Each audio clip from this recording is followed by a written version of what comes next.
안녕하세요, 여러분. 저는 영국 옥스퍼드 대학교에서 경제학을 전공하고 있는 헬렌이라고 합니다. 오늘은 제가 직접 목격하고 온몸으로 전율을 느꼈던 강연 현장 이야기를 들려드리려 합니다. 제가 이 이야기를 전해드리는 이유는 정말 말 그대로 통쾌하고 또 놀라운 사실들이 쏟아져 나왔기 때문입니다. 그리고 그 중심에는 제가 전혀 예상 못했던 대한민국이라는 나라가 있었습니다. 사실 처음부터 이 강연이 이렇게까지 흥미진진해질 줄은 몰랐습니다. 교수님이 발표 주제만 알려주셨을 때는 세계 경제 위기와 보호무역주의 정도로만 생각하고 무거운 이론 이야기가 오가겠거니 짐작했거든요. 그런데 막상 뚜껑을 열고 보니 그 무거운 주제 속에서 기막힌 반전 드라마가 펼쳐지더군요. 애청자 여러분, 1초만 소중한 시간 내주시어 좋아요 부탁드립니다. 그럼 오늘의 사연 시작합니다.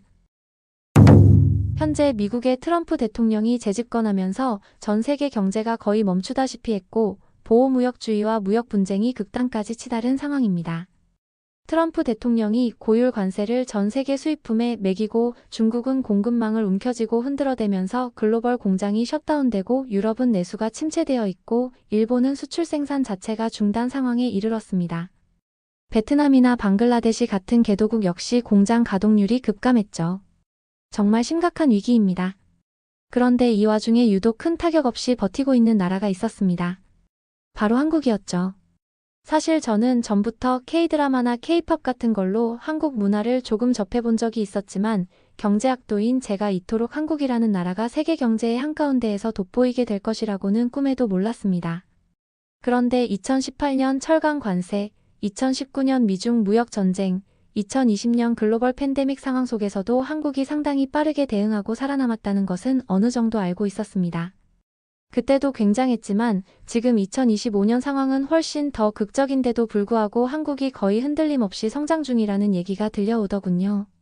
이런 이야기를 종합해서 정리해줄 분이 바로 저희 옥스퍼드 대학교 초빙 교수로 오신 존 에드워즈 교수님이었습니다.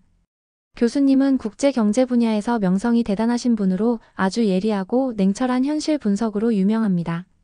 언론에서는 냉철한 현실주의자라는 별칭을 붙여주곤 했죠. 저는 강연 당일 아침 일찍부터 굉장히 설레고 긴장된 마음으로 강의동에 들어섰습니다.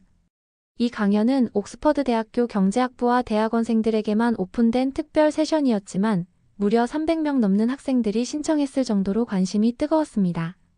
이 위기의 시대에 한국이 어떻게 버틸 수 있는가? 라는 주제였는데 사실 저를 포함한 대다수 학생들은 처음에 설마 한국이 그렇게 대단하겠어? 라는 의구심도 동시에 가지고 있었습니다. 강연장은 이미 학생들로 빼곡했고 특히나 글로벌 이슈에 민감한 다양한 국적의 유학생들이 저마다의 관점을 가지고 열띤 토론을 벌이고 있더군요. 그 중에서 눈에 띈 인물이 2명 있었습니다. 바로 중국 출신 장웨이와 일본 출신 미즈타니입니다. 장웨이는 이미 옥스퍼드 내부에서도 중국 우월주의를 꽤나 노골적으로 표출하는 친구로 유명했습니다. 그는 자신이 중국으로부터 전액 장학금을 받고 유학을 왔다고 자랑스레 말하곤 했어요. 그만큼 중국의 경제력과 자국에 대한 자부심이 상당했지요. 미즈타니는 일본에서 꽤 엘리트로 분류되는 가문 출신이라고 들었습니다. 그 역시 토론 시간만 되면 일본이야말로 해양을 지배하던 전통을 가진 강국이다라는 논리를 펼쳐 주위 학생들을 조금 지치게 만들기도 했습니다. 근데 이 2사람이 같이 모이면 정말 시끄러워지거든요. 서로 중국과 일본이 대단하다고 다투기도 하지만 또 다른 국가가 조금이라도 자국을 능가하는 것 같으면 비난하거나 깎아내리려는 태도를 취하곤 했습니다. 제가 자리를 잡고 앉았을 무렵 무대 중앙으로 존 에드워즈 교수님이 걸어 나오셨습니다. 교수님은 50대 중반 정도로 보이시는데 파란색 수트 차림에 굉장히 깔끔한 인상을 풍기셨습니다.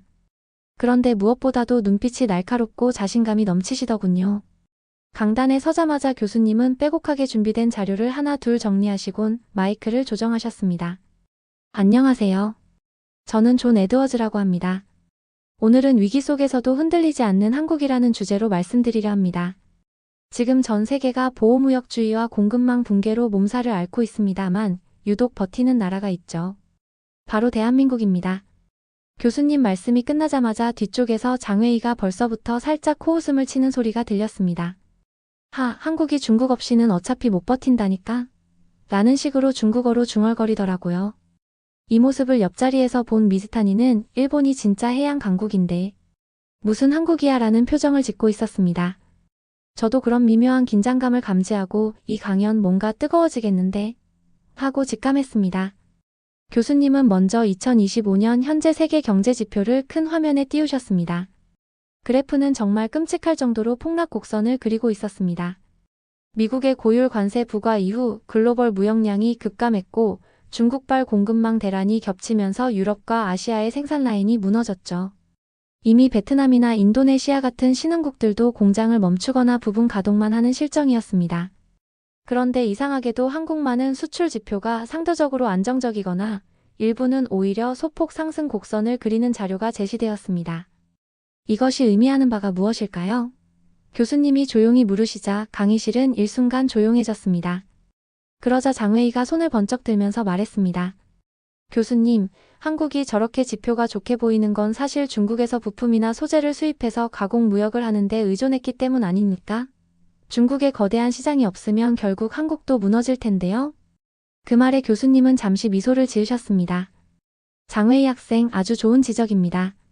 과거에는 한국이 중국 부품에 상당 부분 의존했던 것도 사실이죠.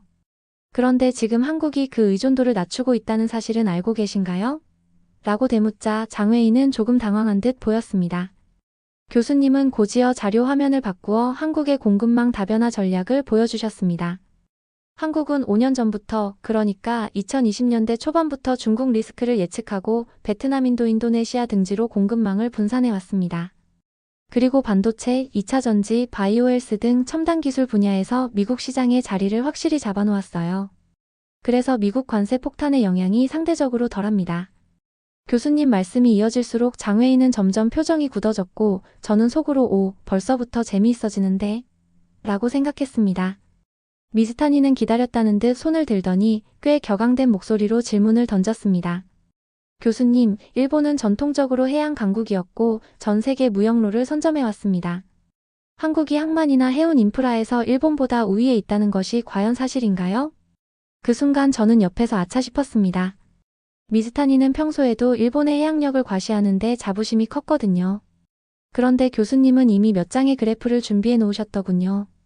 자, 이 자료를 보시죠. 부산항은 세계에서 가장 앞선 자동화 시스템과 디지털 트윈 기술이 적용되어 있습니다.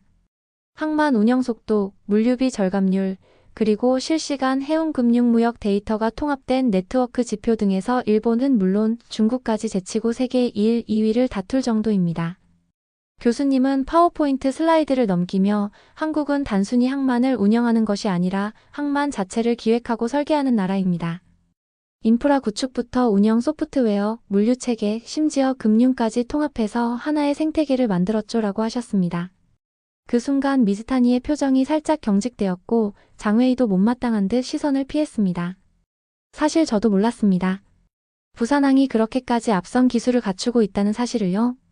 듣다 보니 놀랍기도 하고 다른 학생들도 의아하고 신기하다는 표정을 짓고 있었습니다. 그런데 여기서 끝이 아니었습니다. 교수가 언급한 지난 30년간의 한국 행보가 정말 놀라웠거든요. 한국은 IMF 외환위기 1997, 글로벌 금융위기 2008, 일본의 수출 규제 2019, 그리고 2020년대 초반 글로벌 팬데믹을 연달아 겪으면서 위기를 기회로 만들어내는 방식을 터득했습니다. 각 위기마다 약점이 드러나면 그 약점을 없애기 위해 총력을 기울였고 그 노력이 쌓여서 지금의 튼튼한 시스템이 만들어진 것이죠. 반도체 소재 국산화율도 38%에서 67%까지 올렸습니다. 이 대목에서 강당 내 학생들은 일제히 와하는 감탄사를 내뱉었습니다. 저 역시 어쩌면 이렇게 치밀하게 준비해왔을까? 하는 생각이 들어서 더 집중해서 듣게 되었습니다. 강연을 듣던 중 프랑스 출신인 피에르라는 친구가 손을 들었습니다. 그는 꽤 날카로운 질문을 던지기로 유명한데 이번에도 예외가 아니었습니다. 교수님, 지금 한국이 관세 폭탄에서 자유롭다고 하셨는데 트럼프 행정부에서 부과한 고율 관세는 전 세계를 괴롭히고 있지 않습니까? 한국은 어떻게 이렇게 선방할 수 있었는지 자세히 듣고 싶습니다. 교수님은 피에르의 질문을 반가운 듯이 받아들이시고는 미국이 부과한 관세가 전 세계에 적용되었지만 한국의 첨단 산업 분야는 미리 미국 기업들과 전략적 파트너십을 구축했습니다. 애플, 테슬라, 마이크로소프트, 아마존 등에서 생산하는 핵심 반도체와 2차 전지, 바이오 관련 기술의 상당 부분이 한국에서 오고 있습니다. 즉, 한국이 없으면 미국도 자체 생산이 어려운 상황이 된 거죠.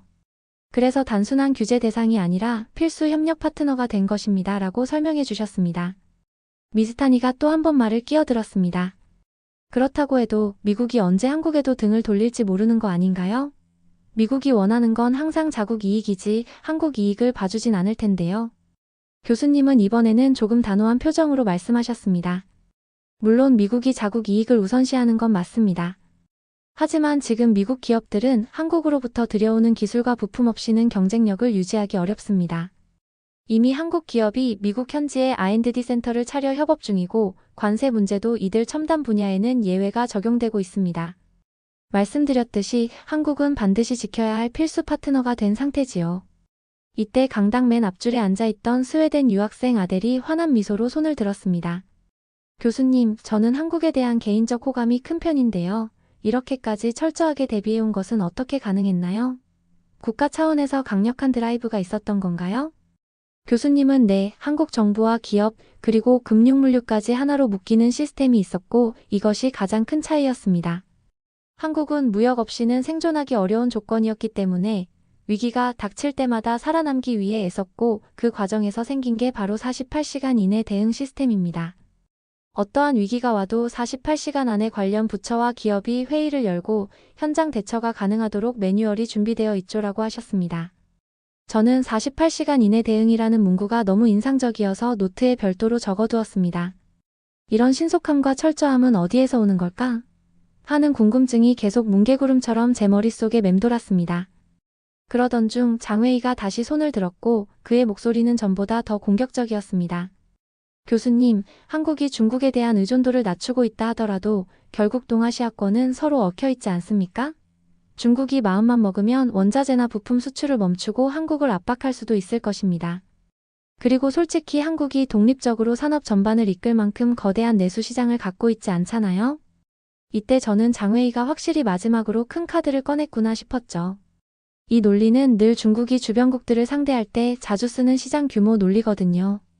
하지만 교수님은 눈 하나 깜짝하지 않으셨습니다. 물론 중국 시장은 매우 큽니다. 하지만 한국은 이미 반도체 소재 국산화율을 대폭 끌어올렸고 공급망을 인도, 베트남, 인도네시아 등으로 다변화해 왔습니다. 내수 시장이 작다는 약점을 수출로 극복해왔고 오히려 그 수출 분야가 세계 최고 수준까지 올라갔죠. 내수가 작다고 해서 취약하다고 단정짓기는 어렵습니다. 한국은 이미 여러 위기를 통해 내수 시장의 한계를 글로벌 진출로 극복하는 경험을 쌓았거든요.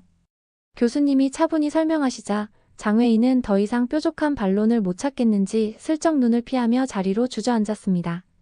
그리고 이번에는 미즈타니가 아주 저돌적으로 뛰어들었습니다. 교수님, 그래도 일본이야말로 해운 조선금융까지 통합해온 역사를 가지고 있습니다. 한국이 일본을 앞선다는 게 정말 이해가 안 됩니다. 잠시 어려운 상황에 처했을 뿐이지 일본은 곧 기술과 전통을 앞세워 회복할 것입니다. 그 말이 끝나기가 무섭게 교수님은 준비해둔 그래프들을 다시 꺼내 보였습니다. 일본이 전통적으로 해양 강국인 것은 부인하지 않습니다. 하지만 문제는 2020년대 이후 디지털화된 해운물류 시스템에 투자하지 않았다는 겁니다. 반면 한국은 이미 부산항의 풀디지털 기반 자동화 시스템을 구축했고 대형 선사와 금융기업, 무역기업 간의 데이터가 모두 통합되어 있습니다.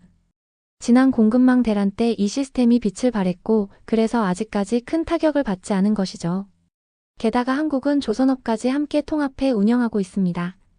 한국의 조선사들은 세계적인 규모와 기술력, 그리고 정부 금융기관과의 협업 체계가 매우 견고합니다. 미즈타니가 좀 더 말대꾸를 하려 했지만 교수님이 준비해온 수치와 자료, 그리고 영상을 보고는 결국 말을 잇지 못했습니다. 강단 뒤편에 있는 대형 스크린에는 자동화된 부산항 전경이 드론 영상으로 펼쳐졌는데 크레인과 컨테이너 작업이 모두 무인화 로봇으로 운영되고 실시간 데이터를 통해 교통 혼잡도 없이 선박이 접안하는 장면이 나왔거든요. 보는 제가 다 신기해서 입이 떡 벌어졌습니다. 그 영상을 보고 나니 미즈타니는 속으로 크게 충격을 받았는지 고개를 푹 숙였습니다. 장회의도 할 말을 잃은 듯 뭔가 메모를 정신없이 하더군요. 저는 이 장면이 정말 통쾌했습니다.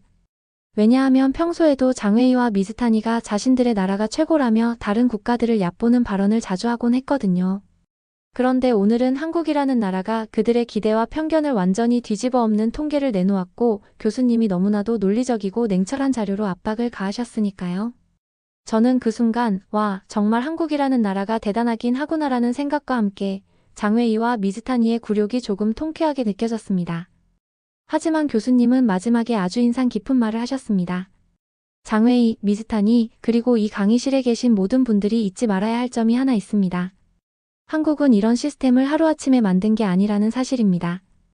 약 30년이 걸렸습니다. IMF 외환위기부터 지금까지 한국은 수많은 고난을 겪었고 그때마다 약점을 개선하는 방법을 찾았습니다. 그래서 지금 이 자리까지 온 겁니다. 다른 나라가 쉽게 모방할 수 없겠지만 이 사례에서 배울 점은 분명 존재합니다. 그 말이 끝나자 장웨이와 미즈타니도 마지못해 고개를 끄덕이는 듯 보였습니다. 한국에 그동안 그런 저력이 있었구나라는 걸 인정하지 않을 수 없는 분위기였죠. 강당 안다른 학생들도 박수를 보내며 교수님 말씀에 크게 공감했습니다. 저는 박수를 치면서도 왠지 모르게 마음이 뭉클해지더라고요.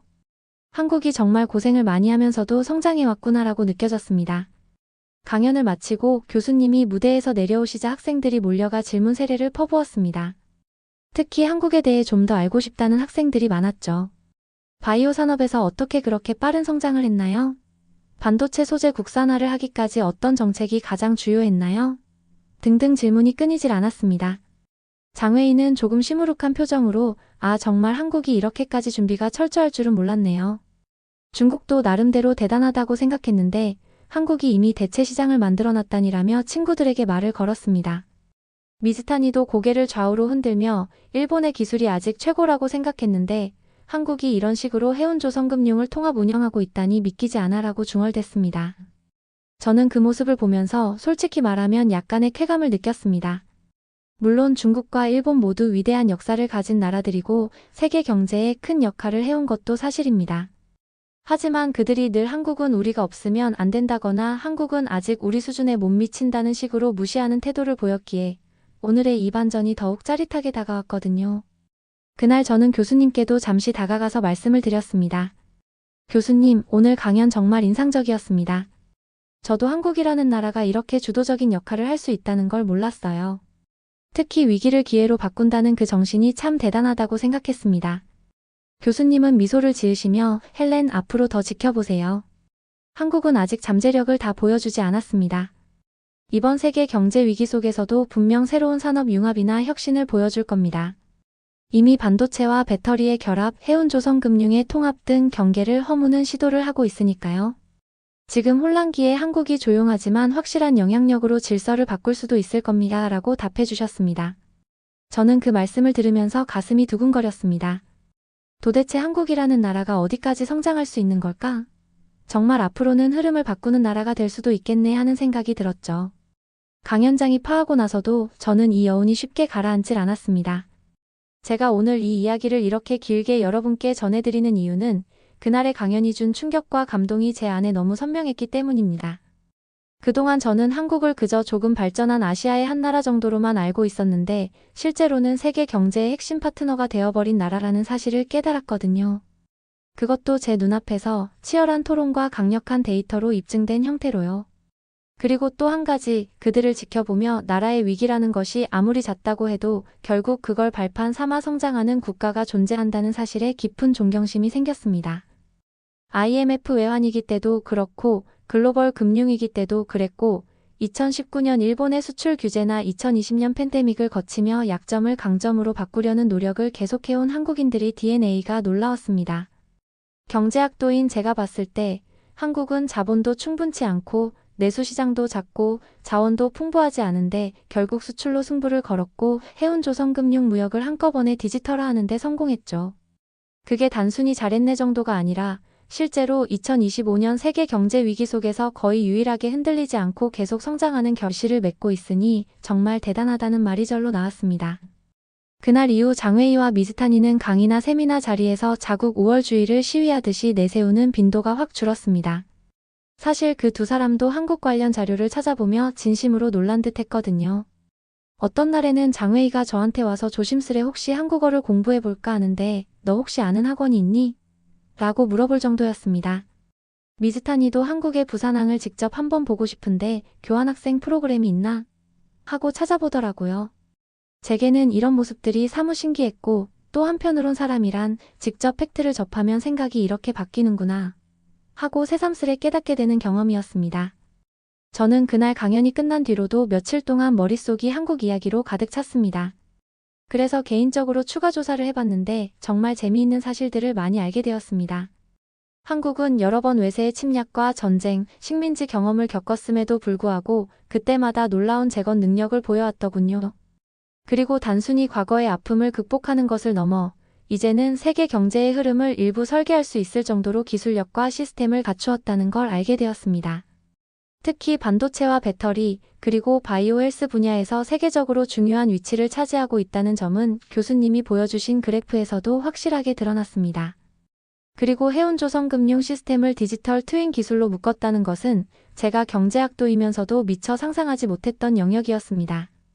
전통적인 산업과 최첨단 디지털 기술의 결합이 이렇게 빠르고 정교하게 진행되는 사례가 또 있을까요? 교수님은 강연 말미에 다른 나라들도 분명히 한국의 시스템을 모방해 보려 할 겁니다. 하지만 한국은 이미 지난 30년간 그 시스템을 발전시켜 왔고 단기간에 따라잡기는 쉽지 않을 겁니다라고 하셨어요. 이 말이 왜 이렇게 제 가슴에 와닿았는지 모르겠습니다. 아마도 한 나라가 위기 속에서 단련되고 그 결과물로 탄생한 시스템이란 결코 하루 이틀 만에 만들어지지 않는다는 점을 깨달았기 때문이겠죠. 지금 전 세계는 보호무역주의가 극도로 강화되고 공급망이 붕괴되고 서로를 견제하고 고율 관세를 부과하는 혼돈의 시기를 맞이했습니다. 미국, 중국, 일본, 유럽 등 어느 강대국도 이 위기에서 자유롭지 못한 모습입니다. 하지만 한국은 이와 반대로 상대적으로 안정적인 지표를 유지하며 그렇다면 우리도 한국을 어떻게든 붙들어야겠다라고 각국이 생각하게 만들고 있습니다. 저는 이 이야기를 전하며 여러분께 한 가지 메시지를 드리고 싶습니다. 정말로 노력하고 준비하고 시스템을 구축한 나라는 위기에서 살아남는다는 것입니다. 그리고 이 메시지를 한국이라는 나라가 몸소 보여주고 있다는 사실을 옥스퍼드대 강연 현장에서 직접 확인했습니다. 전 세계가 혼란에 빠진 지금 한국이 조용하지만 확실한 영향력으로 질서를 재편할 가능성이 매우 크다는 교수님의 말을 저도 믿게 되었습니다. 오늘 제가 전해드린 이 에피소드가 조금이나마 흥미로우셨길 바랍니다. 특히 장웨이와 미즈타니가 처음엔 교수님께 그토록 도발적이었는데 결국 정확한 데이터와 차분한 논리에 하나씩 반박당하고 마침내 할 말을 잃게 되는 과정을 보니 정말 속이 뻥 뚫리는 기분이 들었습니다. 저 역시 그 통쾌함을 여러분과 나누고 싶었어요. 저는 앞으로도 계속해서 경제학 공부를 이어가며 한국과 세계 경제의 움직임을 주시할 생각입니다. 기회가 된다면 실제로 한국에 가서 부산항도 보고 첨단 산업단지도 둘러보고 싶어요. 또 언젠가 한국인 친구들도 사귀어서 그 나라의 경제 발전과 위기를 기회로 만들어내는 DNA에 대해 더 깊이 배우고 싶습니다. 오늘의 이야기는 여기까지입니다. 재미있으셨나요? 저 헬렌의 이야기가 누군가에게 조금이라도 의미가 있었다면 좋을 것 같습니다. 사연이 좋았다면 구독과 좋아요 부탁드립니다. 더 좋은 사연으로 찾아뵙겠습니다. 행복한 하루 되세요.